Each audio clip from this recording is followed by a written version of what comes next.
नमस्कार, आदाब, सत श्री अकाल, जय भीम, जोहार। मेरा नाम है नवीन कुमार।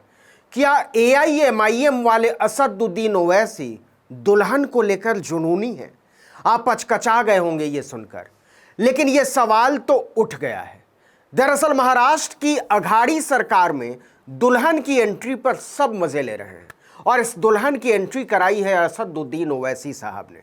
उन्होंने क्या कहा था इसे आगे बताएंगे, लेकिन उनके कहे पर शिवसेना के सांसद प्रियंका चतुर्वेदी ने क्या कह डाला है यह पहले समझ लीजिए, बहुत ही दिलचस्प है। दरअसल ओवैसी के दुल्हन वाले बयान पर प्रियंका चतुर्वेदी ने जबरदस्त पलटवार किया है। उन्होंने कहा कि दुल्हन को लेकर ओवैसी का जुनून अब भी जारी है। इसके आगे भी उन्होंने बहुत कुछ कह डाला। इसके साथ ही ओवैसी और उनके दुल्हन प्रेम को लेकर लोग चटखारे लेने लगे। जरा पूरे मामले को समझ लीजिए। दरअसल 28 मई को हैदराबाद निवासी असदुद्दीन ओवैसी महाराष्ट्र के भिवंडी पहुंचे थे एक रैली को संबोधित करने। इस रैली को संबोधित करते हुए ओवैसी ने एनसीपी, कांग्रेस और शिवसेना गठबंधन पर एक साथ निशाना साधा। यही निशाना लगाने के लिए उन्होंने दुल्हन को दांव पर लगा दिया। ओवैसी ने कहा कि 2019 के महाराष्ट्र विधानसभा चुनाव में मैंने AIMIM को वोट देने के लिए अपील की थी, लेकिन राष्ट्रवादी कांग्रेस यानी एनसीपी के लोग कह रहे थे कि ओवैसी को वोट मत देना क्योंकि बीजेपी शिवसेना को रोकना है। चलिए ठीक है, लेकिन एनसीपी ने चुनाव के बाद उद्धव ठाकरे की पार्टी से शादी कर ली, कांग्रेस भी आ गई। इसके बाद ओवैसी ने कहा कि मुझे नहीं पता कि तीनों पार्टियों में दूल्हा कौन है और दुल्हन कौन है। ओवैसी के इसी बयान पर प्रियंका चतुर्वेदी ने ट्वीट करके कहा, असदुद्दीन ओवैसी का दुल्हनों के प्रति जुनून जारी है, पहले मुगल पत्नियों के साथ और अब भिवंडी में। उन्होंने आगे कहा कि जब वर्चुअल स्पेस में बुल्ली बाई और सुल्ली डील्स जैसे ऐप पर मुस्लिम महिलाओं की नीलामी हो रही थी, तब हैदराबाद के सांसद गायब थे।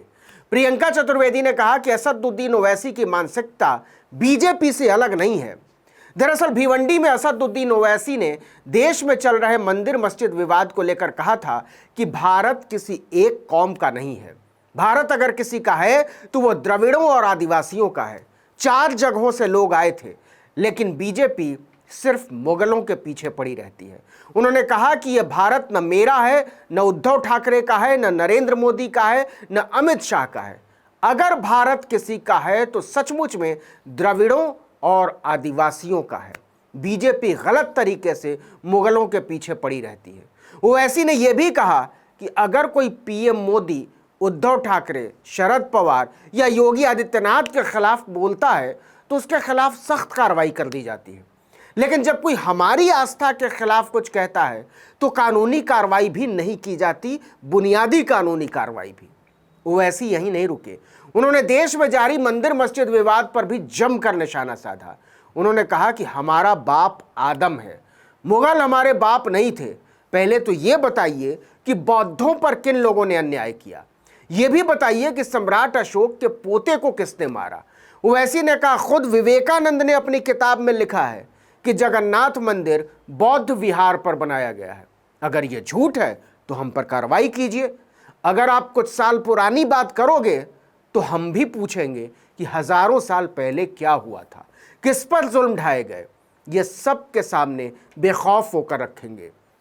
ओवैसी ने प्रधानमंत्री नरेंद्र मोदी पर भी तंज कसते हुए कहा कि देश में मंदिरों मस्जिदों के नाम पर जो खुदाई की जा रही है वो दरअसल मोदी की डिग्री ढूंढ रहे हैं।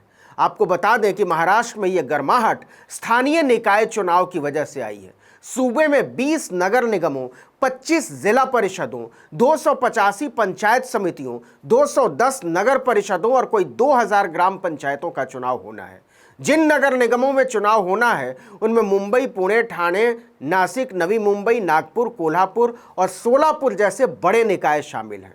इसी के लिए उद्धव ठाकरे ने बड़ा दांव चलते हुए ओबीसी के आंकड़ों को इकट्ठा करने के लिए पूर्व मुख्य सचिव जयंत बंठिया के अध्यक्षता में 5 सदस्यीय समिति का गठन कर दिया है। इस दांव से बीजेपी मुश्किल में फंस गई है, क्योंकि बिहार में तो सरकार में होने के बावजूद वो जातीय जनगणना के विरोध में है, जबकि मुख्यमंत्री नीतीश कुमार ने इसका बाकायदा ऐलान कर दिया कि हम कराएंगे। लेकिन फिलहाल तो ओवैसी के दुल्हन वाले बयान और इस पर प्रियंका चतुर्वेदी के जवाब पर जनता मजे ले रही है। कमाल तो ये है कि दोनों तरफ के लोग सत्ता का सेहरा अपने माथे पर बांधने के लिए बेताब है। इस वीडियो में इतना ही, लेकिन अगर आपने आर्टिकल 19 इंडिया को अब तक सब्सक्राइब नहीं किया तो फौरन कर डालिए, बेल आइकॉन दबाइए, घंटी जैसी आकृति, लाइक कीजिए और कमेंट करके बताइए हमारा वीडियो आपको कैसा लगा। यूट्यूब पर देख रहे हैं तो हमारे चैनल को सब्सक्राइब कर दीजिए, फेसबुक पर देख रहे हैं तो वीडियो देखने के बाद हमारे पेज पर जाइए, लाइक कर दीजिए, इंस्टाग्राम पर जाइए, फॉलो कर लीजिए और हमारा ट्विटर हैंडल है आर्टिकल 19_इंडिया। मेरा ट्विटर हैंडल है नवीन जर्नलिस्ट, NAVIN जर्नलिस्ट। इसको भी आप फॉलो कर सकते हैं। नमस्कार।